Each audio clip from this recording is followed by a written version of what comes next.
di balik istilah rekonsiliasi itu ada sebuah upaya untuk kemudian meredam oposisi. Yang dibutuhkan rakyat itu juga bukan politik rekonsiliasi, apalagi politik merangkul. Yang dibutuhkan masyarakat itu adalah hasil pemilu yang benar-benar fair, benar-benar jujur dan adil. Halo dulur, gue Ahsan.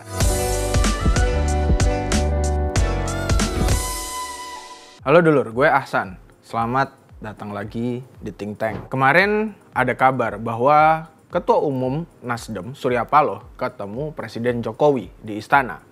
Ya apalagi kalau enggak ngomongin pasca pemilu 2024. Nah setelah pertemuan itu Presiden Jokowi ini bilang dirinya pengen jadi jembatan buat semua pihak. Kalau keputusan kata Jokowi ya terserah partai politik. Sebetulnya saya itu hanya menjadi jembatan.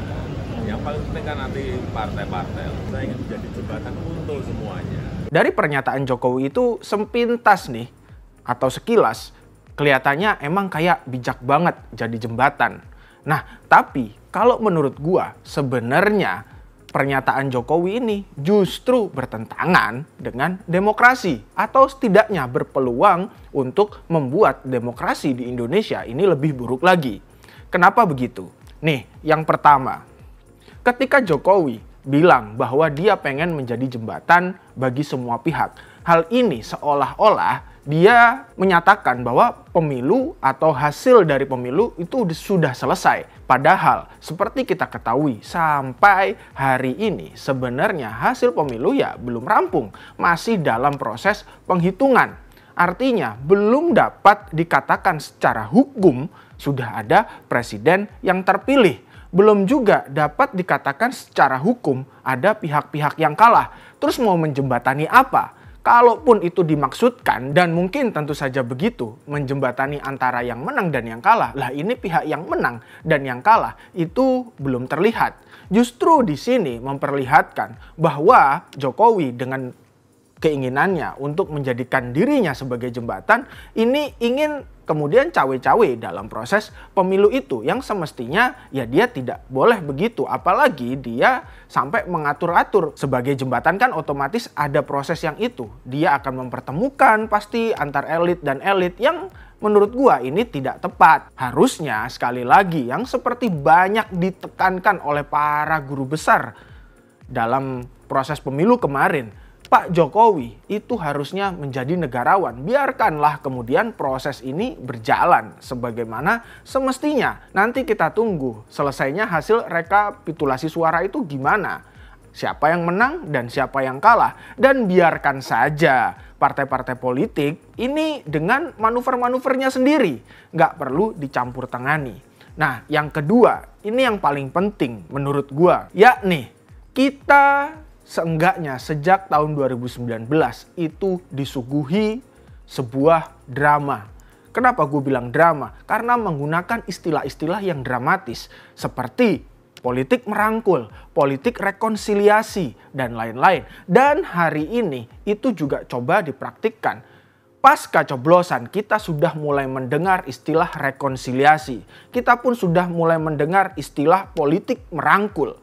Ya sama kayak istilah jembatan yang diungkapkan Presiden Jokowi tadi, sepintas istilah rekonsiliasi dan merangkul ini tampak indah, tampak baik. Tapi sebenarnya dampaknya sekali lagi buruk bagi demokrasi. Kenapa begitu? Karena di balik istilah merangkul, di balik istilah rekonsiliasi itu ada sebuah upaya untuk kemudian meredam oposisi atau meredam munculnya oposisi yang kuat bagi pemerintahan siapapun yang menang nanti. Karena kita sudah melihat presidennya, setidaknya di pemilu 2019. Ketika Prabowo Subianto dan Partai Gerindra itu bergabung kepada koalisi pemerintahan dan Prabowo waktu itu, bahkan Sandiaga Uno juga yang waktu itu menjadi cawapresnya Prabowo, menjadi menteri di kabinet Jokowi. Praktis kita tidak melihat oposisi yang berarti bagi pemerintahan. Bahkan kemudian PAN yang dulu juga merupakan partai pengusungnya Prabowo ikut masuk kepada koalisi pemerintahan. Sehingga hanya menyisakan Demokrat dan PKS di luar koalisi pemerintahan. Yang kita tahu pada akhirnya semua keinginan pemerintah mudah saja mulus diloloskan oleh DPR karena ya memang tidak mendapatkan perlawanan yang berarti. Padahal oposisi itu sangat penting keberadaannya bagi demokrasi.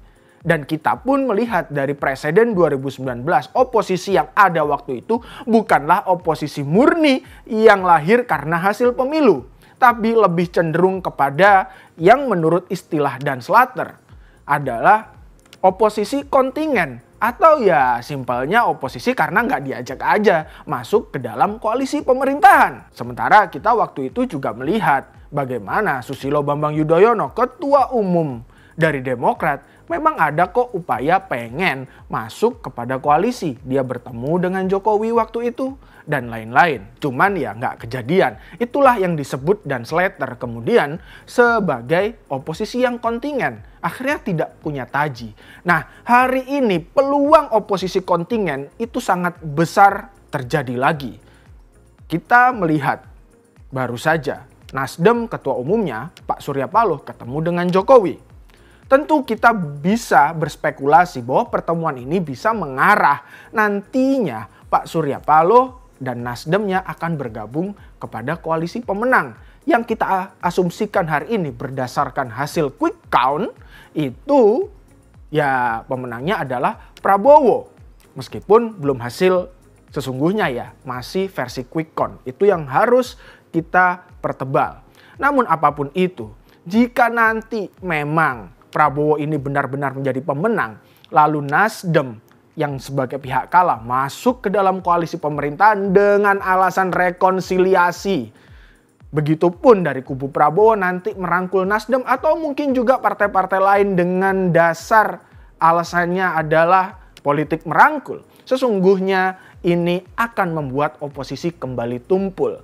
Dan kita berpeluang melihat lagi oposisi yang nantinya benar-benar menjadi oposisi hanyalah kontingen belaka. Hanya karena nggak diajak. Dan pada akhirnya kita mengulang lagi kejadian dari 2019 sampai hari ini.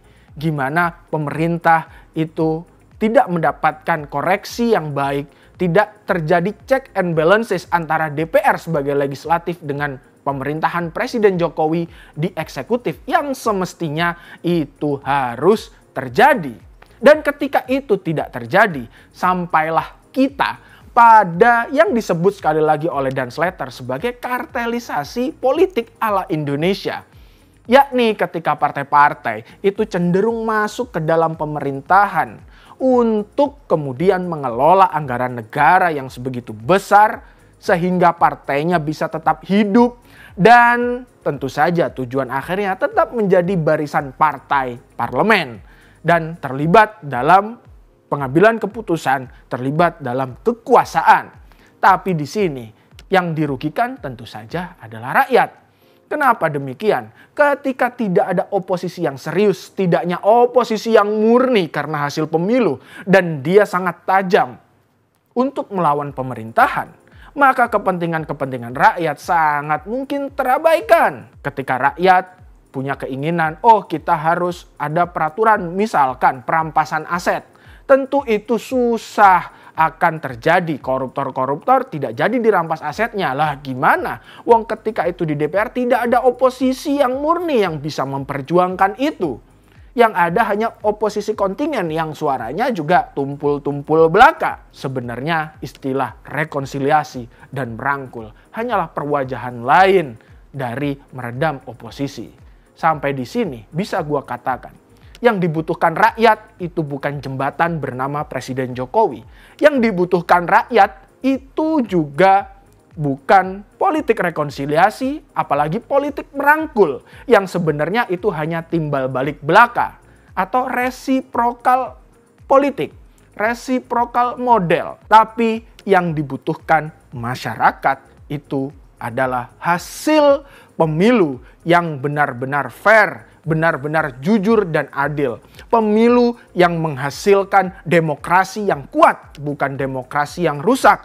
Pemilu yang menghasilkan koalisi pemerintahan dan oposisi yang murni, yang nanti terus akan berjalan check and balances. Ada koreksi dari legislatif kepada eksekutif, sehingga yang menang selalu adalah rakyat, bukan kepentingan penguasa belaka. Itulah yang rakyat tunggu, namun kelihatannya sampai hari ini kok masih buram. Jadi kita sebagai rakyat menurut gua sangat penting untuk memperjuangkan itu. Dan bagi para elit, dengarlah suara rakyat ini. Pak Surya Paloh terkhusus karena Bapak sudah ketemu Presiden Jokowi.